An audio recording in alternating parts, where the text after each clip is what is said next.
Iran Israel যুদ্ধের আগুন ছড়িয়ে পড়েছে গোটা বিশ্বে। মাত্র ৯ মাসের মাথায় আবারও ইসরায়েল ও তার সহযোগী মার্কিন যুক্তরাষ্ট্র ইরানে বড় ধরনের হামলা চালিয়েছে।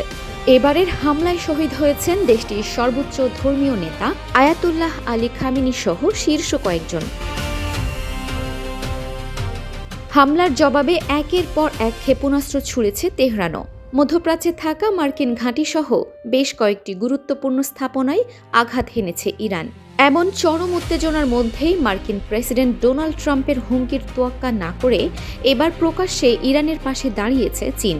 চীনের পররাষ্ট্রমন্ত্রী ওয়াং ই সোমবার ফোনালাপে তার ইরানি সমকক্ষ আব্বাস আরাকচিকে জানান, যুক্তরাষ্ট্র ইসরায়েলের হামলার বিরুদ্ধে আত্মরক্ষায় তেহরানকে সর্বোচ্চ সমর্থন করে বেইজিং। ইরানের সার্বভৌমত্ব, নিরাপত্তা, ভৌগোলিক অখণ্ডতা ও জাতীয় মর্যাদা রক্ষায় শক্ত অবস্থান নিয়েছে চীন। পররাষ্ট্রমন্ত্রী ওয়াং অভিযোগ করেন, যুক্তরাষ্ট্র ও ইসরায়েল ইচ্ছাকৃতভাবে ইরানের বিরুদ্ধে যুদ্ধ উস্কে দিয়ে জাতিসংঘ সনদের উদ্দেশ্য ও নীতিমালা লঙ্ঘন করছে। তিনি জানান, চীন জাতিসংঘ নিরাপত্তা পরিষদের প্ল্যাটফর্মের মাধ্যমে যুদ্ধ বন্ধে গঠনমূলক ভূমিকা রাখতে প্রস্তুত। গত শনিবার থেকে যুক্তরাষ্ট্র ও ইসরায়েল ইরানের ডজন খানেক লক্ষ্যবস্তুতে হামলা শুরু করার পর দেশটিতে শত শত মানুষের প্রাণহানি ঘটেছে। এর জবাবে তেহরান ইসরায়েল উপসাগরীয় দেশগুলো এবং সাইপ্রাসে একটি ব্রিটিশ ঘাঁটির দিকে দফায় দফায় ক্ষেপণাস্ত্র ও ড্রোন হামলা চালিয়েছে।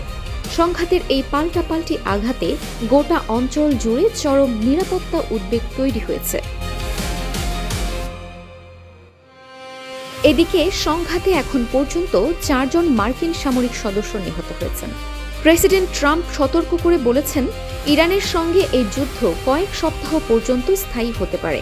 তবে বিশ্লেষকরা বলছেন, পরিস্থিতি দ্রুত নিয়ন্ত্রণে না এলে তা পূর্ণমাত্রার আঞ্চলিক যুদ্ধের রূপ নিতে পারে, যার প্রভাব পড়বে বিশ্ব রাজনীতি ও অর্থনীতিতে।